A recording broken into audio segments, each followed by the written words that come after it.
We're going to get started with one of the favorite programs every year. That is our past marketers. That's where we get to pick the brains of the people that we've recognized at our Excellence in Marketing Awards. And so we get to invite some folks up and find out a little bit about how they got to where they are and where they're going from here. So today, I'm excited to introduce sales and marketing professionals who will talk about their experiences and share their advice with us. So let's get started. First, I'd like to welcome up Greg Accardo. Greg is the LSU Director of Professional Sales Institute. Year after year, Greg increases the enrollment in the sales concentration. He has elevated LSU from having no sales team at all to one of the top powerhouse sales competitive schools in the nation. Greg travels the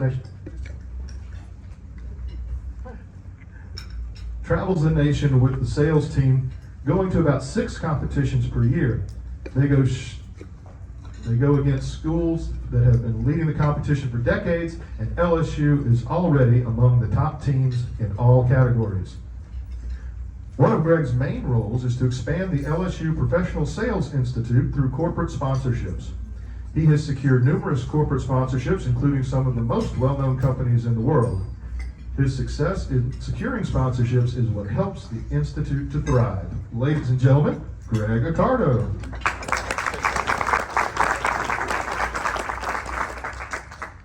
Thank you.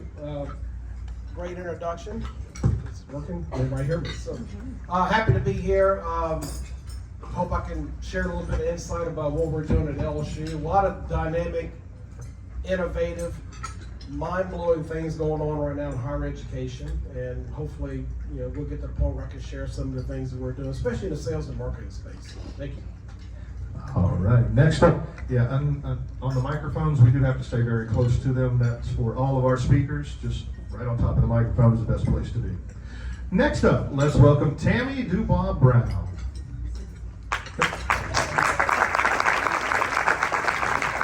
Tammy Dubois Brown has been a fixture in the Baton Rouge hotel community for 3 decades. During her 22 years at the Cook Hotel Conference Center, she has been cited by groups for her exceptional commitment to meeting the needs of customers. Since 2015, she's been personally responsible for more than $1.5 million annually in hotel sales. When the pandemic hit in 2020 and hotel sales virtually ceased, Tammy volunteered to return to in-person work immediately and hit the ground running, pressing occupancy numbers in August, September, and October of 2020 to an average 55% of the hotel through her longtime relationships with customers and groups. In the years post-pandemic, the room revenue numbers for the Cook Hotel have reached an all-time high under her guidance. Tammy's presence and service to the Cook Hotel and Conference Center can also be directly related to the hotel being ranked 17th by Human Resources MBA on their list of 25 most impressive university conference centers and college rank, listing the Cook Hotel in their 50 best college hotels. Ladies and gentlemen, Tammy Brown.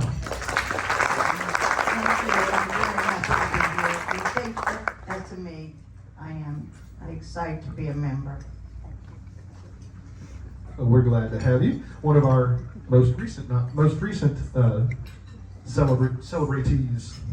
So let's see. Next up, let's welcome Tyler Lane.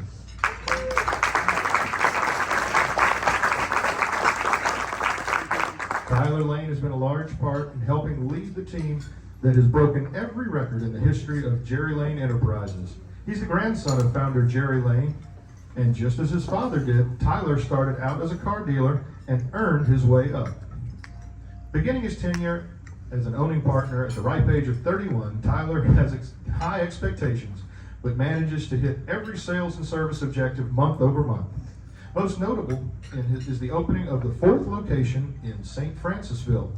It's a Chrysler, Dodge, Jeep, and Ram dealership alongside his business partner, Josh Teakle. They have also begun constructing the $10 million dealership in Zachary, where the St. Francisville store will relocate when construction is complete early next year. Tyler oversees the business with more than 350 employees across all 4 locations. In 2022, Tyler won Business Report's Top 40 Under 40 In his rare free time, he is spending time with his beautiful wife and 2 sons. According to Tyler, success is never giving up, defying the odds, and staying positive through all adversity. Ladies and gentlemen, Tyler Lane. Thank you so much for having me. Very proud and honored to be up here. Thank you, SME, for this prestigious award, and the people that came to support and everybody else that came to listen. I know we have a ton of questions that are going to get asked today, so I don't want to get into it too much right now, but thank you. All right. And now it's my pleasure to introduce Natalie Noel. Natalie is the CEO of several successful companies: Tech Advocate Group, a Baton Rouge-based e-commerce digital marketing agency; Well Theory, natural solutions for overall wellness; The Healing Soul, innovative footwear that relieves foot pain and plantar fasciitis naturally; and Noel Family Distillery, which you'll hear more about in a second. Natalie has the tenacity to weather tough storms in all her businesses. She doesn't give up when she sets a goal and fully believes in it. If it's to be, it's up to me attitude. All right, last May, after 6 long years of planning and development, Natalie and her father co-founded Noel Family Distillery in Donaldsonville. Just a few of her achievements in under a year include signing with the largest U.S. beverage alcohol wholesaler, Southern Glazers. Noel Tequila won a gold medal in the New York International Spirits Competition and is now the official tequila of LSU Athletics. Had some sampling earlier. Okay. Noel Spirits behind the shelves at over 300 restaurants, bars, grocery and liquor stores, and hotels in Baton Rouge and beyond. Natalie is a leader in her community. She has contributed greatly to the revitalization of Donaldsonville. She loves Louisiana and sings its praises at every opportunity. It's exciting to think of what's to come from this amazing sales and marketing professional. Ladies and gentlemen, Natalie Noel. Thank you guys. I'm excited to talk and be up here with these awesome people, and let's have a good lunch together. All right. Well, look, since you have the mic, we'll start on your end and work our way back. Sweet. So, questions were submitted ahead of time, so here we are. Let's see. Let's start with what sales strategies regarding lead generation, objection handling, and closing deals have you found to work best for you? So just a straight sales question right off the top. Sales. All right, I'll put my sales hat on. I think just having empathy has been one of the biggest things for me. Is really understanding like exactly who I'm selling to and what they're going through. And then if there are objections, like not ignoring the fact that there likely will be objections and really hitting them head on. So maybe turning their objection into a question, so it's an opportunity for us to dig deeper and get them to actually tell me what's going on in that root cause. So just a lot of not hiding from the fact that probably something is too expensive or maybe it's not the right fit, and getting them to communicate and talk to me. So. And we'll just give each of our Same question. panelists an opportunity. Okay, same question. All right. With sales, we talk a whole lot about transparency. And transparency, when I worked at CarMax, they had a philosophy of transparency is replacing negotiation. And I think we see that more and more. I'm gonna get this mic right. We're seeing that more and more in the digital world, where we're putting all this information online for customers to see and educate themselves and make a decision before they come in. So if we can be transparent from the start, it kind of takes the old school negotiation out of it, and customers feel like they're getting an honest, true deal. And empathy is another good one. Literally putting myself in the customer's shoes. Like when I'm doing my shopping on Amazon or whatever I'm using, I'm thinking about what I like to see and what I like to use, and trying to implement that into my business. And objection handling is, the easiest way to solve an objection is find the root cause of the objection, because customers don't always like to tell us the truth of the objection to start. So it's our job to find the root cause of it, but also set clear expectations on the next step. If you have expectations on the next step, then you allow yourself to follow up with that customer and handle those objections in the future. So, All right. Tina, let's swap with me here. Let's see if this one's any better. All right.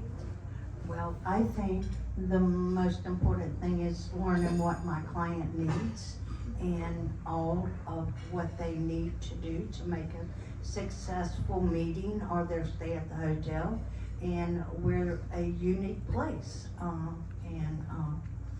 just want to make sure I make them look good and we look good and make everybody shine. So I want to add to anything they've all said. It's all absolutely correct. I may highlight a couple of key points on this. Number one, today I think it's more critical that when you talk about objection handling, moving that sales process forward from a point where it's like a journey. Okay, it's one of the things I have to tell my students all the time. Picture yourself taking a customer on a journey. You're starting the journey at point A, you're going to end it at point B. You're holding them by the hand. At one point in that journey, they may have some questions or objections. It's your job to guide them by the hand over those little roadblocks to get to the conclusion. Now, questions and objections, we all know this, those are good things. There's nothing bad about an objection, because the worst thing in the world, I think, in sales is to get through your presentation and then have no questions or no objections. That's a bad place to be. Definitely awkward. Questions and objections are good because they're opportunities. The opportunity to learn some more. Tell me more about that. And maybe you can get a little bit deeper. What, talk about root cause. Absolutely, I 100% agree with that. What caused you to ask that question? What was the motivation to bring up that topic? And I think that the objections and how you handle them give you that opportunity to get to that point where you can satisfy them that let's proceed to the next step. All right. Well, look, let's go a little broader now. Talk about, you're all very successful. So let's talk about success habits. Biggest factor that has helped you be successful, habits you may have that you incorporate into your daily life that may be of benefit to us as well. Go ahead. Again, I'll go back to the classroom. I don't like to look at myself as being successful because if I do, I may get complacent. And I have a bad habit of getting complacent and lazy. So I need to always try to challenge myself to be a little bit better than I was the day before. And as I get older, that's harder to do. But I'd like to keep doing this for another 10 or 15 years. In order to do that, I'm going to have to keep challenging myself. Hey, what can I do better today that I didn't do yesterday? One of the things I tell my students is that you're going to leave here from LSU and go to business world. And you're all going to have ambitions to be successful. You would be shocked to know that you don't have to be the smartest person in the room to be successful. If you can show up on time every day, first one in the door, last one to leave, and do it consistently, keep your mouth shut, listen, and learn, the success will come. Okay? You don't have to go in there and put on a show. All you got to do is the little things. And I tell them, I have a graph I can put on the board first day of class. 80% of your success is going to be showing up on time. That last 20%, sometimes you can fake it. But if you don't do the 80% really well and do it effectively, show up on time, showing up prepared, dressed, ready to go on a consistent daily basis, that other 20% won't even matter. So I think it's not an intellectual thing, it's a habits thing. I brought that up earlier.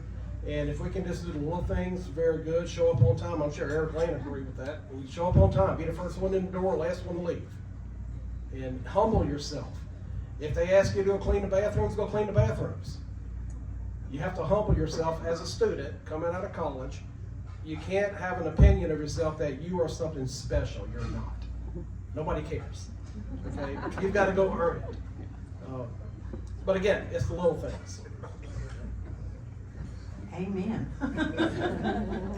It is, I just think you gotta be very self-motivated, very hardworking, and like you say, you gotta be the first one there, the last one to leave, and it's always challenging. And I have a game plan most days, but sometimes I just have to fly by the seat of my pants. Just like this morning, we have graduation this week, so it's just a busy time, and just hard work and stay motivated. Yep, I agree with all that's been said. Success is definitely about the little things, but I also think that success is a mindset, and you know, it's just like life. We get hit with waves of things being good and things being bad, and if we stay positive and persevere through those difficult times, that's the only times that we actually learn from. We don't learn anything from the good times. We learn a lot from the difficult times, and they're not bad. We label them bad. They're more so uncomfortable. So if we can live in that and, you know, push through and stay positive through adversity, things are going to get better. And you know, when things are tough and we're in a recession, that's a business's greatest opportunity to take market share. So, you know, push through adversity and stay positive, and success is inevitable. I also, you know, as I get older and get busier and busier, I put a lot of importance on structuring my day and making sure it's, you know, where I'm going to be most productive. And I give my salespeople this example a lot of times to show them what multitasking does. And I get them to count 1 to 10 as fast as they can. 1, 2, 3, 4, you know, they do it really fast. And then I get them to spell A to J as fast as they can. Also really fast. They do it in like 2 seconds. Then I get them to go, okay, now go back and forth. 1A, 2B, 3C, and they get about to there, and then it all just falls apart, and it slows down, and it takes 10 times longer. That's what we're doing when we're trying to bounce from thing to thing to thing every day, instead of focusing on one thing at a time for 15, 20 minutes and then moving on to the next thing. So that's all I got. Thank you. Yeah, so I think, first of all, for me, I'm very hyper-focused on my mental and my physical. So, you know, cutting out as much, like eating healthy, cutting out sugar, making sure that I'm constantly thinking about, like, paying attention to my mindset, and so, you know, taking the supplements that I need to make sure my brain is firing on all cylinders. So that part is very important to me. I like to have fun because life is freaking hard. So I've surrounded myself with some girls. So my kids are fun, my friends are fun, and my sister is my best friend. And so if there's an opportunity to, you know, have fun, and we have had, it's not always been successful. So my banker is here, he knows.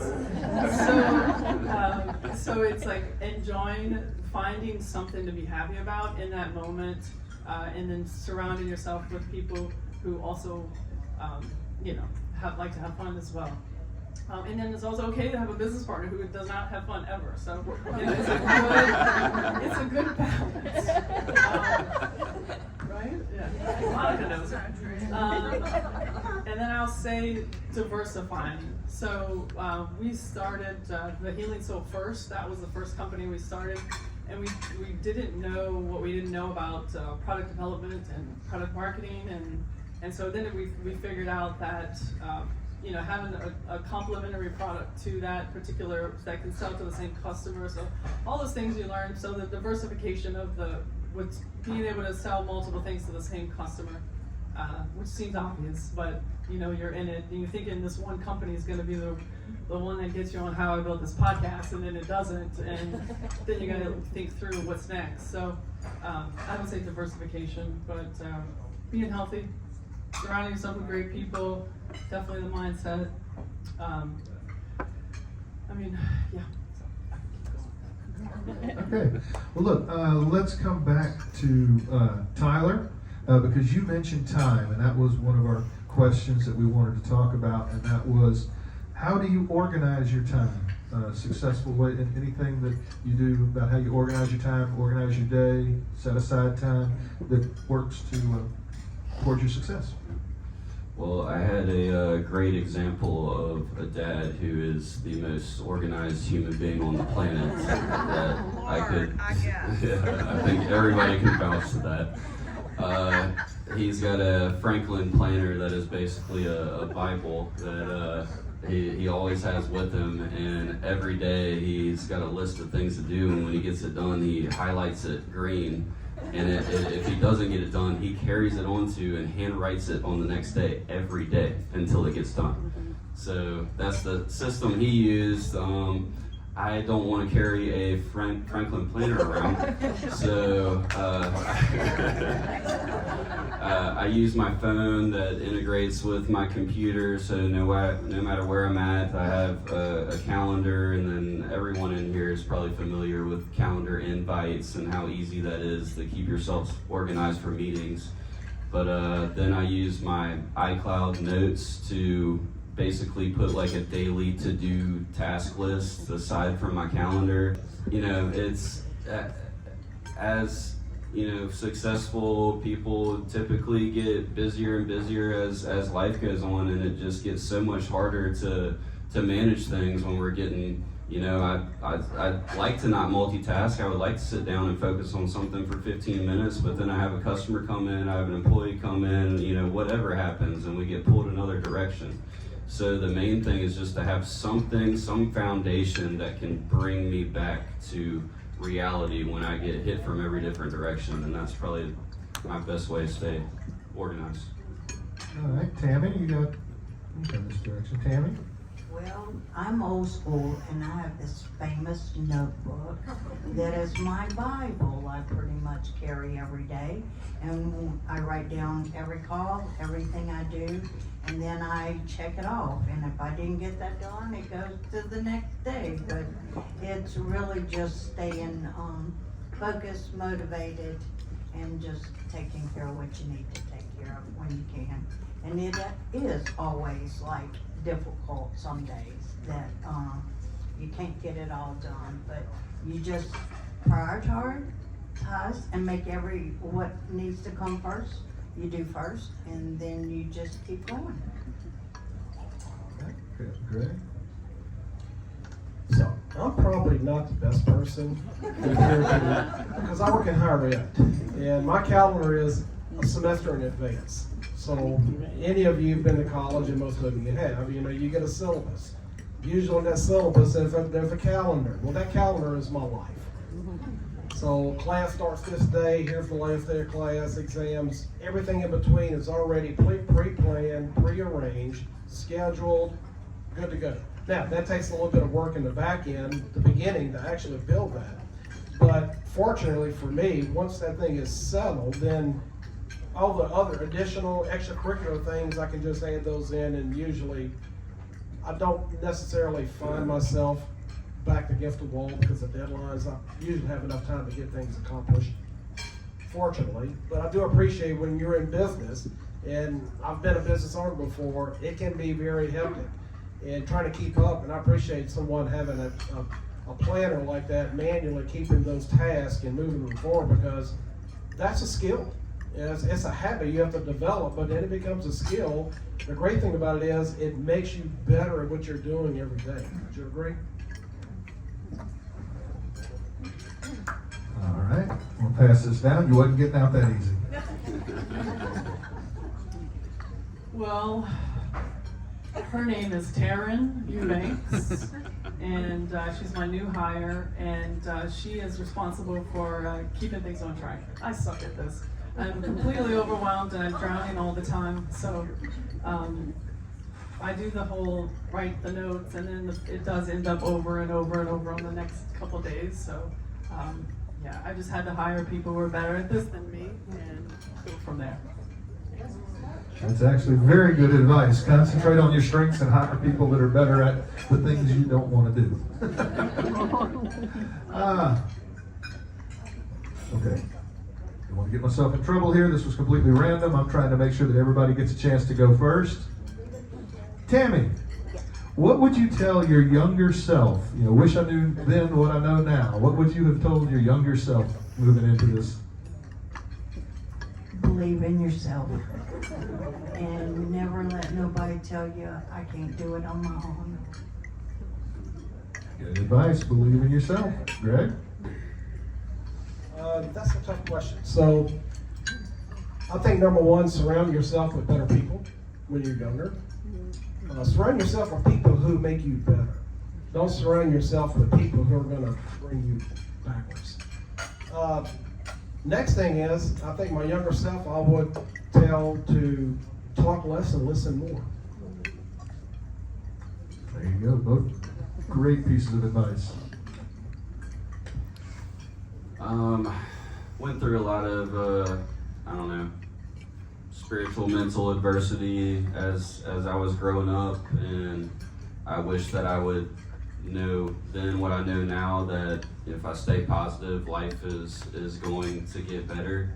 And you know, I wish that I could tell myself, don't listen to what anybody else, you know, tells you to do or expects of you.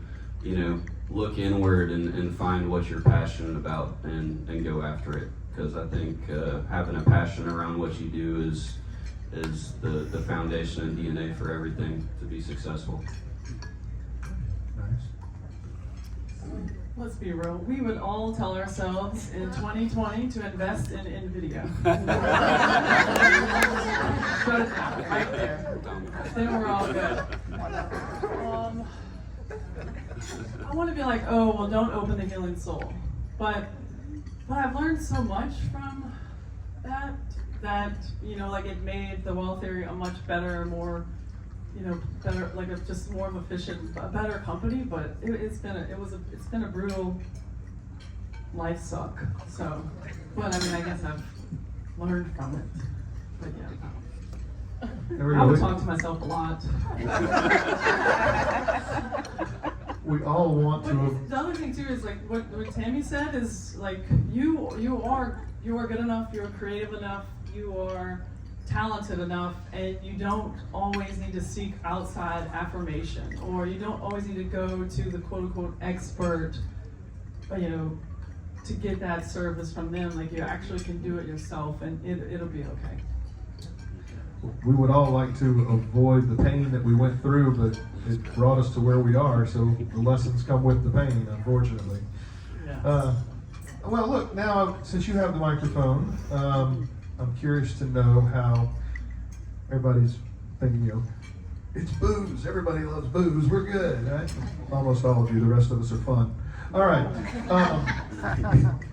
But there's got to be a lot of data and analytics that go into the sales and marketing of any product, and especially as you build a new business. So let's talk about that. How do you leverage data and analytics to adjust your sales and marketing strategies?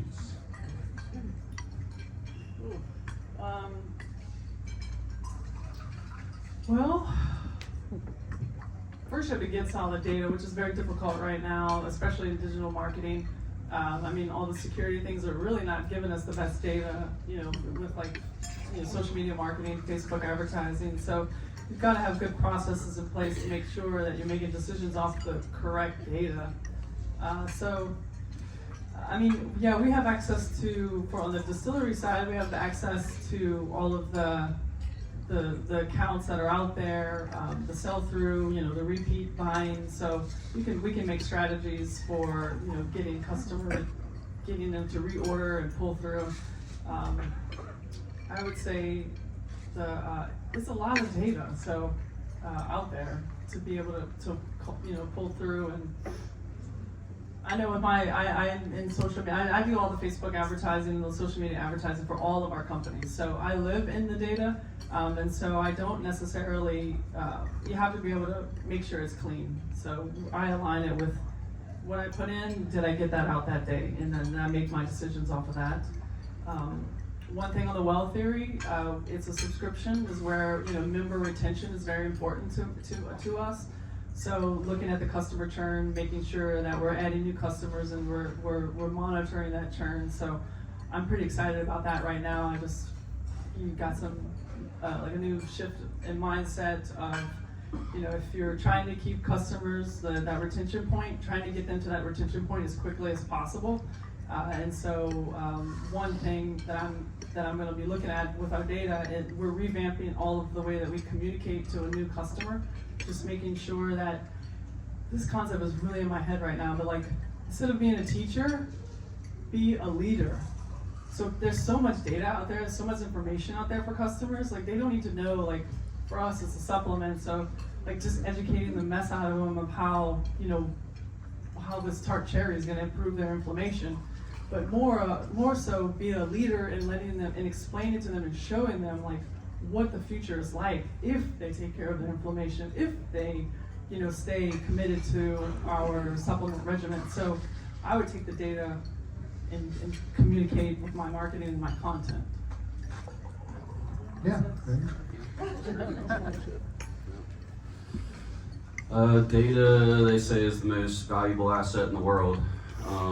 And they have, you know, made it a lot more difficult to leverage data with all the privacy stuff in place, with cookies and everything. But the number one thing is just having something that you can track, and that's why we've seen such a massive shift into the digital world from the traditional marketing sense. But there's still, especially in Baton Rouge, a huge, you know, demand for traditional marketing. We just decided to attach more of the traditional stuff to event-related things. So maybe we can see how the event turns out and correlate that with the traditional marketing, since we can't really track it. Everything else has moved pretty digital, and you know, there's a lot of tools to leverage data, but the number one tool that we use is our own internal customer data. And we use that to, you know, appraise their vehicles and see if they have equity, and you know, you can even see soft pulls of people's credit scores and everything, and you can use all that data to actually have a detailed, targeted presentation to that customer. And that's what the new age is just to have adaptive, creative content that is more curated to the customer than we've seen in the past. Well, I think you need to know your city, everything that goes on, all the events, everything that's going on for the city, for your clients, to know what they can go see and do in the city. We're a little different than all these other businesses because we are a hotel on campus. So it's knowing everything, working with the other hotels, and just putting yourself out there and just taking care of those people and knowing what they want. We want to show Baton Rouge its best self, and when they come in, we want to give them the best experience here. So if I'm giving advice on leveraging data, I think clearly, number one, if you're not currently utilizing both internal and external data sets to better run your business, whether you're in sales or if you're running a company, if you're not using data, you're not staying ahead of the curve. And there's really no excuse not to be leveraging data sets to better improve your process, because there's lots of tools out there today that you can utilize. Some you pay for, some are free. But if you're not incorporating that metric into your performance, you probably should start looking at ways where you can bring it in, and where does it best fit into your process, and find areas where it can help you improve what you're already doing. All right, thank you very much. All right, so next up, how do you adapt your approach, and I guess in your case teaching and others in sales, to keep pace with changing customer/student expectations and behaviors? We don't talk about behaviors. We'll talk about Bruno. Okay. So, great question. You know, we met with a group of high school seniors about a month ago at the College of Business. And in case you didn't know, LSU will host these events. They're called Destination LSU. And before I went into higher ed, I didn't know that this was a thing, that these kids with their parents travel the country visiting colleges to figure out where they're going to go to school. And I ask them, how many colleges do you go to? I don't know, about 6 or 8. Like, so you're flying all over the country, just visiting these schools and just to smell test them and see, okay, I want to pick this one.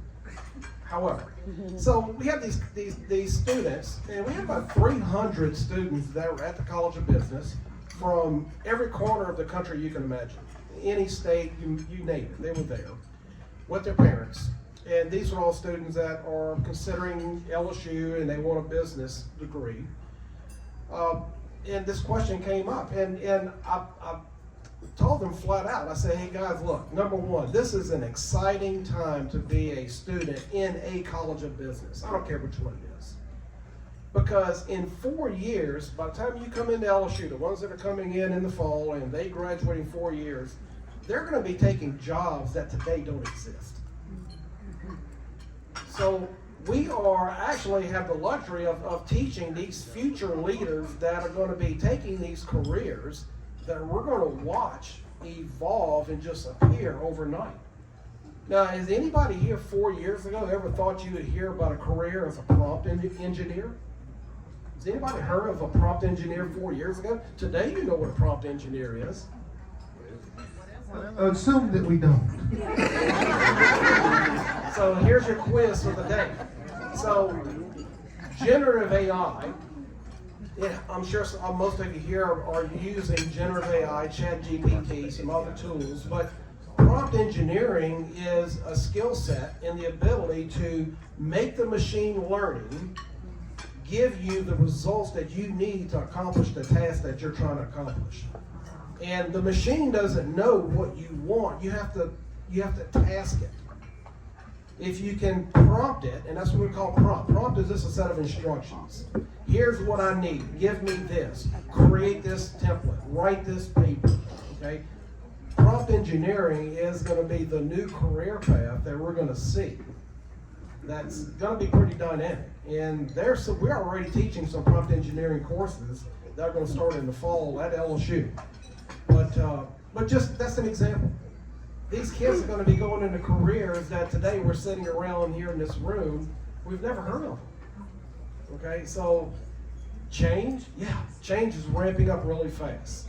It's happening where we are at LSU, we're seeing it, and it's disruptive, okay? How many of you were back in the 90s, sat there and watched front row seat, watched the digital disruption, right? AOL dial-up. How many of you ever heard someone say, why do I need a computer and why do I need an email address? Okay? Those are the same people today saying that, why do I need AI? Okay? We're having a front row seat. We can watch this thing, okay? I remember watching Blockbuster in real time rise and then fall. All right, we had front row seat. We got to watch that. Those are disruptions that are about to overcome us. We're going to be watching. We all have a front row seat. Generative AI is going to change everything that we do. Okay, I don't know about you. I have some AI tool integrated into most everything that I'm doing right now, and it's changing me. It's changing the way I work, the way I deliver. Okay, and if it's not changing how you're accomplishing your task, you need to figure out where it can come in and benefit you, because your job won't be taken away by AI, but your job will be replaced with someone who can use AI. That didn't come from me. That came from our provost, who gave a presentation at our AI and Sales Symposium a few weeks ago at LSU. He said, your job will not be replaced by AI, but somebody with AI skills will replace you.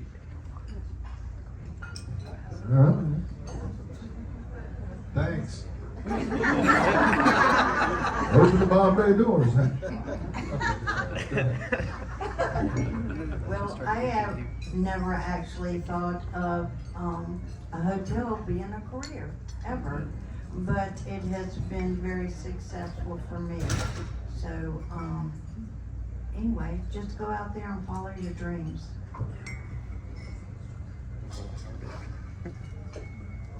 Yeah. Yeah, we might want to hear the question. Okay, the question is adapting to the changing customer expectations and behaviors. That's right. Okay. Yep. but to piggyback on Greg, yeah, AI is going to change everything. So it's pretty unreal and unfathomable what it's doing. But as far as adapting to changes and new generations and behaviors and all that, I mean, bottom line, copy what bigger companies are doing, copy what corporations have spent billions of dollars researching. I mean, it'll take us 10 years to figure out what they figured out in 30 days. So, learn from them and also follow the trends. Typically, new generations just want a more extreme version of what the previous generation wanted. And right now, I think that trend is convenience. The new generations are getting things faster and faster and faster and getting that dopamine rush in their brain even bigger than previous generations, and they're going to want more of that. They're going to want things faster, they're going to want things more convenient, and they're going to want things more transparent. So, if we're fighting it, the new generation is just going to put us out of business. I guess I'm hoping that showing up and having conversations with people will still be, something that helps us with our sales. So for me, with the distillery, I mean, the spirits, like I still have to go into the restaurant, I still have to talk to people, this is the most people-facing business of any that I've had in 10 years. So otherwise, I could just sit behind the computer and, put out a message and then they would come to our website. So I'm hoping that, we'll still have that element of the people to people. But I have noticed with the way that AI is it's changing the way that we make content. So like blogging is about to just basically be irrelevant. And so if you're dedicating, marketing dollars to blogging, I mean, like they just released a new update. So they're no longer trying to send people to the publisher's site. So they're just trying to serve it up at the top of the to the top of the listing. So, if you're not publishing content in like some of those paywalls like Reddit or whatever, your content, so shifting that has already been something that we've done where we're just not spending that much time on that kind of content. So that's changed already because of AI. Okay, all right. Let's bring it back to Tyler. I'm going to put two questions here together because they both dovetail well. We'd like to understand what motivates you at your core, because there are always ups and downs in business. How do you bounce back from setbacks and maintain your drive for success? Tell us about a challenging time you faced, and what did you learn from it that you use to this day? Oh boy. I would, there's a lot of questions, but one thing stuck out to me, and that's probably one of the most challenging times in my life was during my baseball career.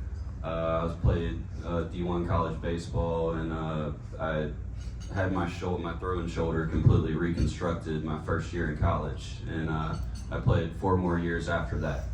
And it was the most rocky road of just feeling like I'm not supposed to be doing this, and I'm just pushing through it for 4 straight years while going to school full time. And it taught me 2 things: that if I can, really persevere and continue that path, then success is inevitable. And also that if I would have put that to the side and really started chasing what I was more passionate about at the time, instead of banging my head against the wall and trying to make something work that wasn't going to work, then I could have got a head start in a different direction. So, I mean, that's all I got for that one. All right. Well, This one's about tough times and struggles and challenges you faced, and what did you learn from them that you use today? So, whether it was coming out of COVID or the shutdowns or anything else that has been challenging. What made you go into work when COVID was hit? I read that you went into work even when you didn't have to. well, I love my job. That took a lot then. It did, but it was just not being able to talk to everybody. It's what I do on a day-to-day basis. It was just, missing all that. So, a lot of people, I just come back to work and just made phone calls and phone calls. I did it at home. I had a computer at home and I did that, but it was, being with the, my family. The Cook Hotel is my family. I've built so many relationships, thousands and thousands of people, and it's not just a working relationship for me. It has become my family. It's what I love. Well, I know your efforts definitely gave Cook great numbers during COVID where everybody else was really struggling. So kudos to you for having that mindset of keeping things going and staying interactive with all your clients. It definitely paid off. Thank you.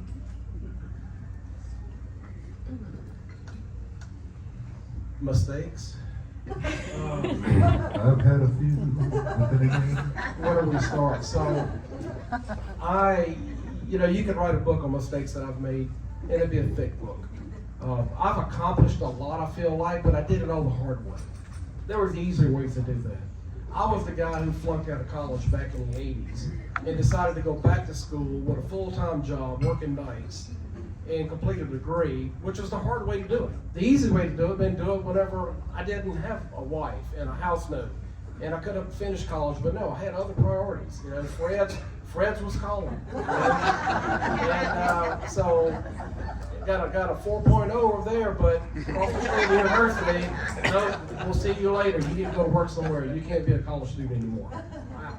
So yeah, there are easier ways to do things, and sometimes you have to go through life. And I tell my students all the time this, and I'm trying to treat them like I would treat if I was their parent, that you're going to make mistakes. Okay? The worst thing in the world you could do is not learn from your mistakes. Okay? If you're not making mistakes, you're not trying hard enough. You should be putting yourself out there, taking a little bit of risk. Try something different. If you hit your thumb with the hammer, well, you're only going to do that once. Okay? You'll learn from it. Okay? Learn from your mistakes, get better. I've learned from my mistakes, I think, but I didn't get my dream job till I was 50. I made a lot of mistakes, made a lot of bad decisions, and I feel blessed. Blessed beyond what I deserve to be doing what I do. I get to work with really smart kids. I get to watch them go off and have great, successful careers. Everybody I work with is smarter than me. Okay, these are researchers and scholars and academic giants. They're all smarter than I am. And I get paid to do that. That's the funny part about it, is they pay me for that. Okay? But yeah, a lot of mistakes, but again, if you're not learning from your mistakes, that's the crime. So don't be afraid to make a mistake. Trust it from a guy who's made plenty of mistakes. You're going to make mistakes. My kids are going to make mistakes when they graduate. I just hope they learn. all right, let's take it back to Natalie real quick. Give you a second on that one, and the next one I've got is for you. Well, it is great if you have a lot of capital. That way you can make it through those mistakes. So that helps. It does. And it helps you keep you afloat. So, if you're going to have a company, make sure you have some cash. All right, are we ready to go? All right. I would say resiliency. For me, I've figured out that I am a dog, and I'm your girl if you want to bring a product to market. Because do not kid yourself, if you want to bring a product to market, it is not coming to market faster than 2 years. It's not. And if it did, it's got some holes in it, I bet, because it just takes so long, and so you have to be patient. And I am struggling right now with being patient with the distillery, because we'll make a year Friday, and it doesn't feel good enough. It doesn't, and I'm struggling with being patient, but I think that's important as you go through those hard times, is being resilient and then being patient, but also having money. God damn, you gotta have a lot. Yeah, we had one of these panels one time where someone taught us how to make a small fortune in the ice cream shop business. He said you start with a large fortune and you open an ice cream shop business. But let's talk about. They asked me to kind of start with you on this one. Where do you find inspiration for creative marketing campaigns? Creative marketing campaigns. Is it sampling the product? Is that how you get creative? It started that way. I have, in my brain, I have this ability to associate different parts of life and then try to fit it into the particular business. It's very easy with a distillery because it's drinking, it's fun, you can use a lot of humor, and so my brain naturally goes that way. So I feel like that's why I've thrived in this business. So I'll just take like real life things. So I live in a neighborhood where they have this elusive yard of the month sign, and I have tried for like 10 years to get this sign, and I cannot do it.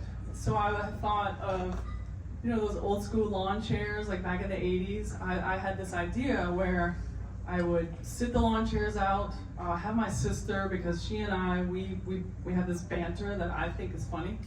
And so I was like, we're gonna steal the yard of the month sign, we're gonna drink while we talk about how I just won yard of the month, and then I'm gonna tell her, oh no, psych, I stole it. So like I associate the things in my life and then try to figure out how I can incorporate the product. Like also yesterday, like, so Monica and I have kids that are best friends. We live 2 doors down from each other. And the boys, there's 4 boys, and they're obsessed with lizards. And I was like, it's just me and the lizard right there. I was fixing my drink last night, and I was like, run, lizard. Run, buddy. Like, you know you're a boy mom. So I'm like trying to think, like, how can I take that funny story? Because anybody who's a boy mom will know about that damn lizard. Because you're going to bring it in, you know, you're going to have to take care of it for a couple of days, and then you got to feed it. So you can't feed it, so you got to let it go. Then you have the sorrow. I was like, how can we get some alcohol in this story? But that one didn't work out. So, like, what I'm trying to say is, like, associating life's everyday things and then figuring out how to, if your brand is humor, that's so easy. You know, like, I market an orthopedic surgeon. Like, there's probably some things we could do humor-wise, but I don't know. So just taking life events and associating. Oh, fair enough. Yeah, I hope that was helpful. You are hilarious. Let's just hope it pays off, though. God damn it.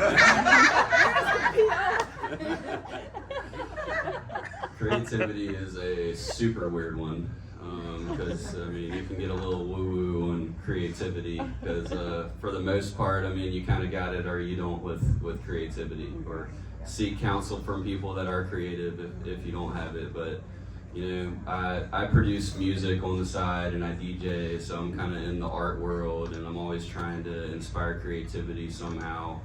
And honestly, it's just throw things at the wall until you see what sticks and what works. Like, the main way to be creative is to keep trying to force yourself to be creative and to get in that mindset, because there's a lot of people that talk about creativity, like Rick Rubin is a musician, creative mind, and he talks about how to get into that flow state that artists talk about, where usually they have moments of feeling really inspired and creative, and then it goes away.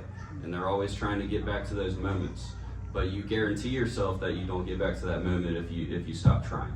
So Or if you harp too much on it, because I have noticed that, like, the ideas will come in waves, and then I'll be real flat, and I'm like, at first I was like, what's wrong? Am I over? But then if you have that patience and that grace with yourself, Yeah. like, you'll come back around and you'll get that. yeah, So, it's very, especially for me with a big day job where I try to confine my creativity into like a few hours on a Sunday.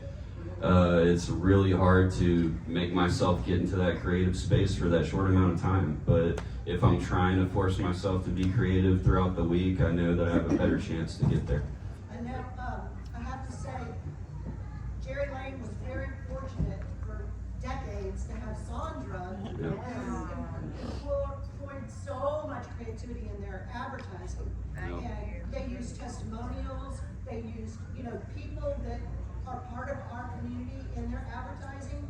And I think for me, I hope that never goes away, because I think when someone's, or someone in your community has something really good to say about an experience in any kind of business, I think that just speaks volumes.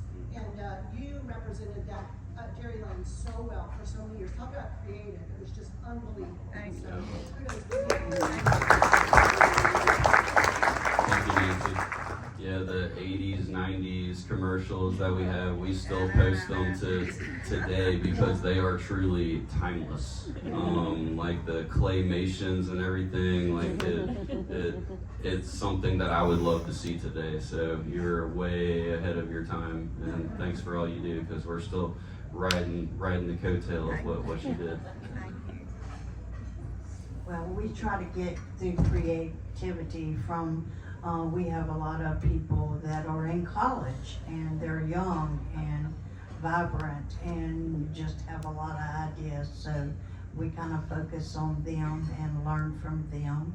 And also we have a great marketing team that is out there just pushing us. And we also just use word of mouth. Our clients, just everything's by word of mouth, and their experience with us, their unique experience with us is what keeps us creative and moving on.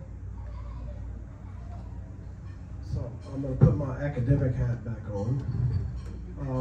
If I would recommend this, if anyone in here who feels like they need a little bit of help on the creative side, either for content, marketing materials, whatever you're wanting to do, and you want to be a little more creative and stand out, there are some really cool tools out there right now that you can use. If anybody here have a Canva account, okay? So some of these accounts, some are free. You can get paid pro versions. You can do the ChatGPT 4 version now. They just came out with a new version of it yesterday or day before. I forgot when it hit, the day before, but it's amazing. So what some of my colleagues are working on is creating content. Creative content is you can take a survey. So you survey your customer base. You get them respond back. Take those survey results, drop them in the machine, and prompt it to create you an ad campaign based on a product, and with their results and survey, and you will be shocked on how good it is. Make sure you get the help on the survey questions. Yeah, so, but, exactly, so the survey question, if you just want some basic information from your customers, but you can enter that information into some of these AI tools, and I don't want to promote any of them, but there's a lot of good ones out there that you can just throw this stuff in the machine, you can prompt it and play with it, see what it comes up with. Videos, slides, slogans, okay? But what the point is that helps you get over that hump.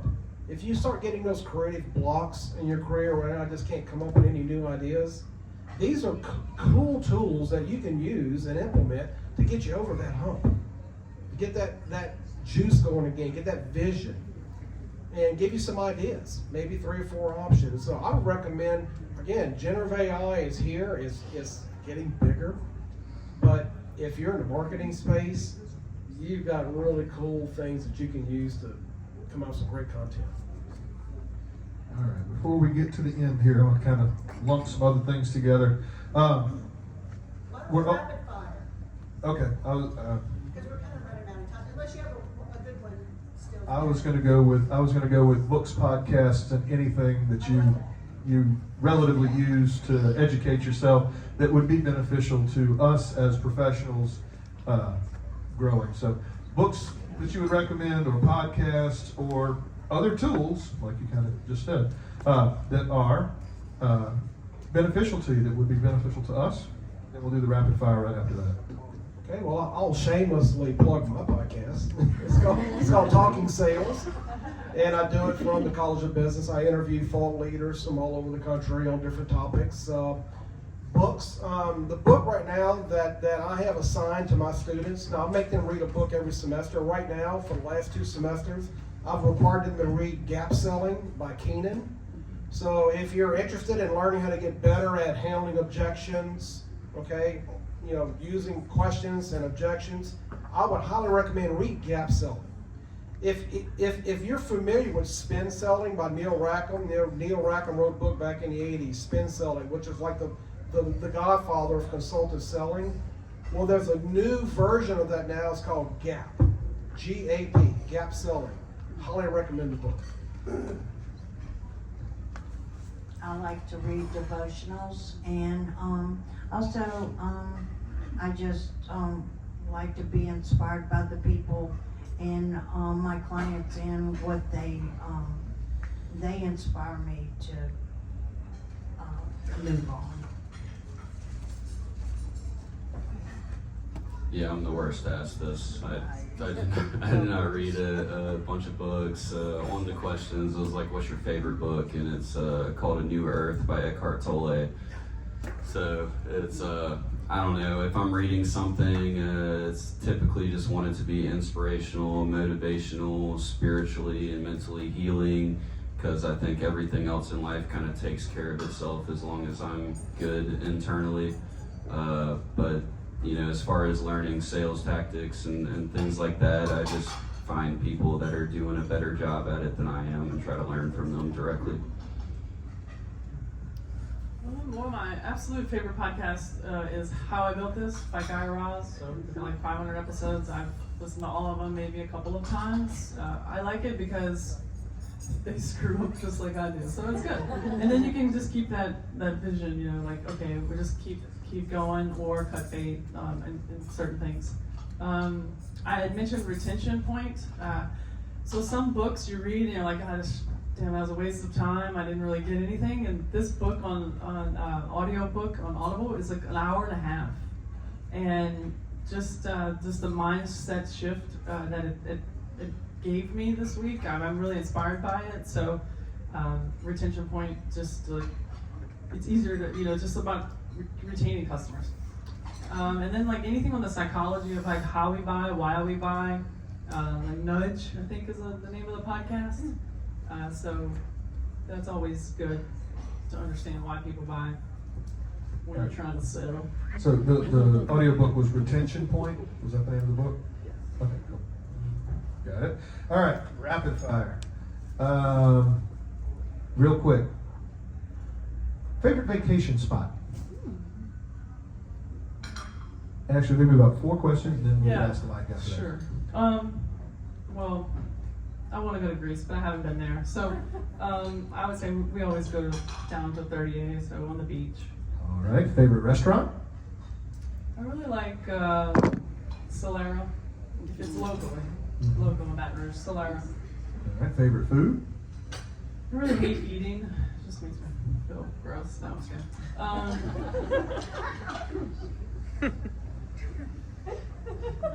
Favorite food? I really don't. I really like. Favorite shot? Yeah, like I really like tequila añejo on the rocks. Okay, there you go. Favorite thing to do for fun? Tequila, yeah. You will never meet a more, well, you might, because we are kind of crazy here, but I love LSU football, and I love, drinking all day and screaming my ass off with my sister.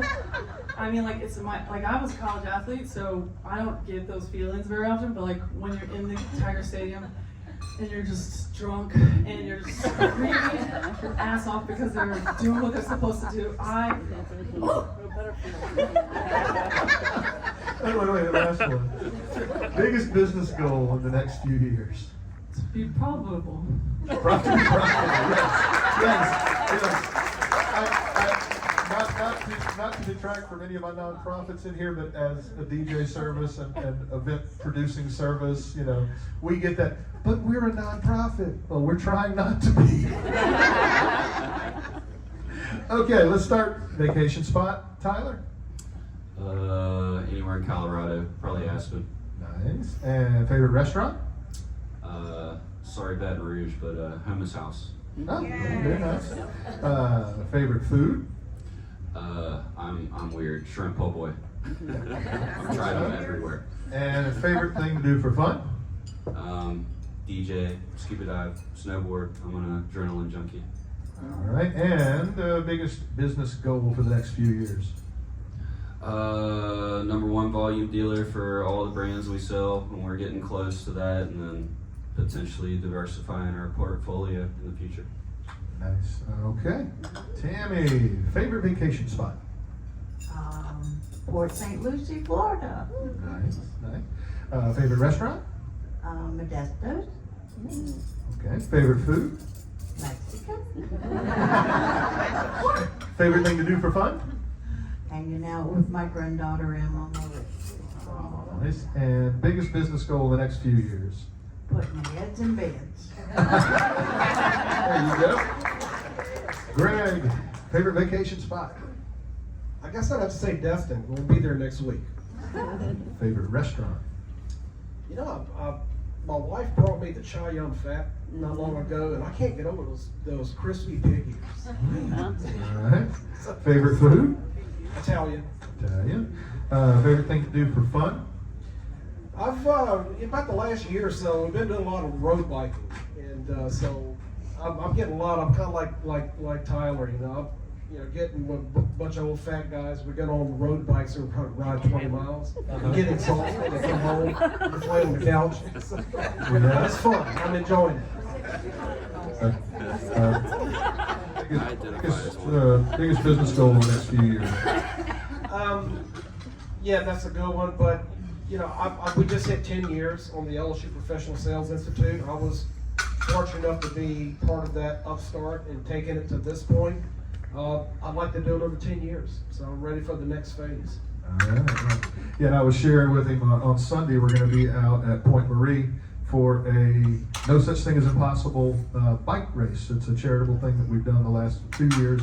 And they're going to do a 10-mile ride, a 40-mile ride, and a 75-mile ride. 75 in a car is going to wear me out. What are you talking about? All right, so last thing. Anything you want to share with the audience before we leave? Real quick, I'll share. I'm not an expert. I don't want to be considered an expert, but if you're in sales and you want to be successful, never stop learning. Okay? If you decide that you don't need to learn anymore, you might as well just retire or find something else to do, because sales is changing.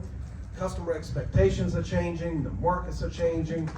You've got to stay on top of your game, and you've got to continue to learn, whether it's reading books, listening to podcasts, attending seminars, webinars, classes, but keep the learning game going. Just stay self-motivated and keep doing your best. Smart man once said it's impossible to be grateful and unhappy.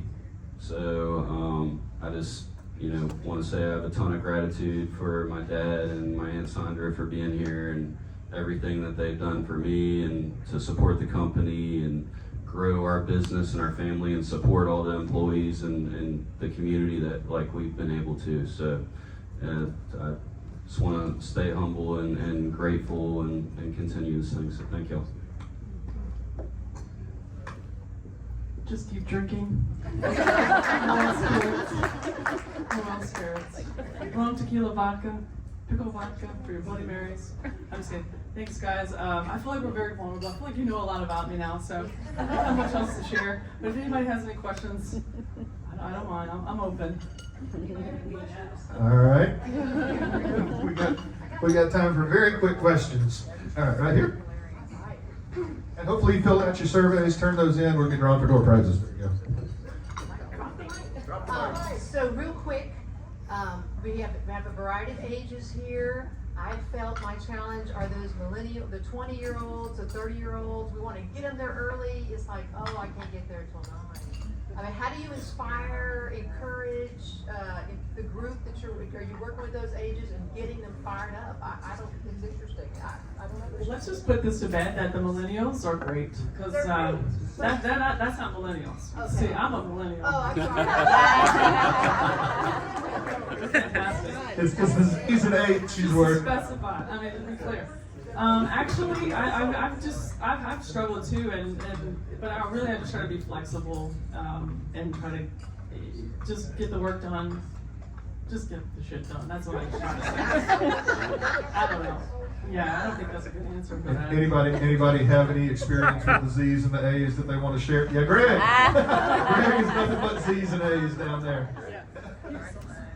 So, motivating Z's. I could write a book on this, and it probably wouldn't even be good. It would have to change. However, a couple of years ago, I decided to get creative on how I structure my class because it's a capstone course, and students are doing live selling. So it's part lecture, part live selling.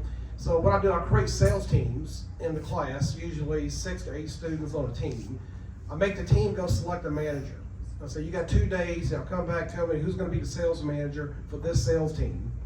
And then from that point on, if you don't come to class, your manager is going to do push-ups in front of class. So it's now the manager's problem to make sure their people come to class. So we create a corporate environment. I'm the CEO of the company, you're the manager, these people work for you. If they don't come to class, it's your problem. How are you gonna fix it? Any other questions? Last questions? All right, I think we are Y'all were fantastic. onward. Let's hear it for our panelists today. Thank you very much.